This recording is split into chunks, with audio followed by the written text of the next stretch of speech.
जवार पर तो क़यामत टूटने वाली है और पारिस भी उससे नाराज़ होने वाली है।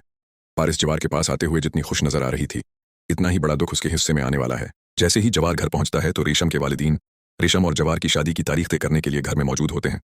जवार के वालिद एजाज साफ साफ कह देते हैं, अब मैं अपने बेटे की शादी में मजीद ताखीर नहीं करना चाहता। मेरा बेटा अच्छी कमाई करता है, इसलिए मैं चाहता हूं कि जल्द से जल्द जवार और रेशम की शादी कर दी जाए। और जिस दिन जवार की बारात होगी, इसी दिन मैं मरियम का भी निकाह कर दूंगा, ताकि मैं अपने दोनों बच्चों की जिम्मेदारी से फारिग हो जाऊं। कचन में खड़ी पारिस के कानों में जैसे ही ये बात पड़ती है तो उसके कदमों तले जमीन निकल जाती है। वो घबरा कर मरियम से पूछती है, मरियम ये सब क्या हो रहा है? मरियम हैरत से जवाब देती है, पारिस तुम इतनी परेशान क्यों हो रही हो?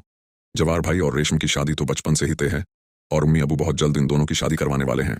ये सुनते ही पारिस की आंखों में आंसू आ जाते हैं। वो जवार पर भरोसा करके मोहब्बत की मंजिलों में बहुत आगे निकल आई थी, मगर अब उसे मालूम हो रहा था कि जवार तो पहले ही किसी और का है। इसी दौरान अचानक जवार घर में दाखिल होता है और अपने वालिद की ये बात सुन लेता है। वो फौरन अपने वालिद को साफ इनकार करते हुए कहता है, अब मैं अभी ये शादी नहीं करना चाहता। एजाजू साहिब हैरत से पूछते हैं, जवार ये तुम क्या कह रहे हो? तुम्हारी और रेशम की शादी तो पहले से तय है, फिर अब इनकार क्यों कर रहे हो? जवार जवाब देता है, अबा अगर आप मरियम की शादी करना चाहते हैं तो मुझे कोई एतराज नहीं, लेकिन मैं ये शादी नहीं करना चाहता।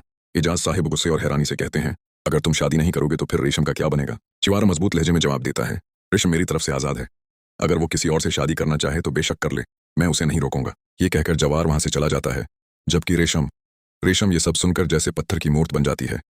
उसने कभी सोचा भी नहीं था कि जवार सबके सामने उस रिश्ते से इनकार कर देगा। उसकी आंखों से बेअख्तियार आंसू बहने लगते हैं, जबकि उसके वालिदीन शदीद शर्मिंदगी और गुस्से में एक दूसरे का चेहरा देखने लगते हैं। एजाज साहिब का गुस्सा अब काबू से बाहर हो चुका था। वो बुलंद आवाज में जवार को वापस बुलाते हैं, जवार अगर तुमने आज इस घर की इज्जत का ख्याल न रखा तो याद रखना, मैं भी तुम्हारी किसी बात का ख्याल नहीं रखूंगा। जवार रख तो जाता है, मगर पलटकर सिर्फ इतना कहता है, हबा मैं किसी की जिंदगी से खेल नहीं सकता। जिस रिश्ते को मैं दिल से कबूल ही नहीं करता, इसमें बंध कर मैं न खुद खुश रहूंगा और न रेशम को खुश रख सकूंगा। ये कहकर वो घर से बाहर निकल जाता है। इधर किचन में खड़ी पारिस की कैफियत अजीब हो चुकी थी।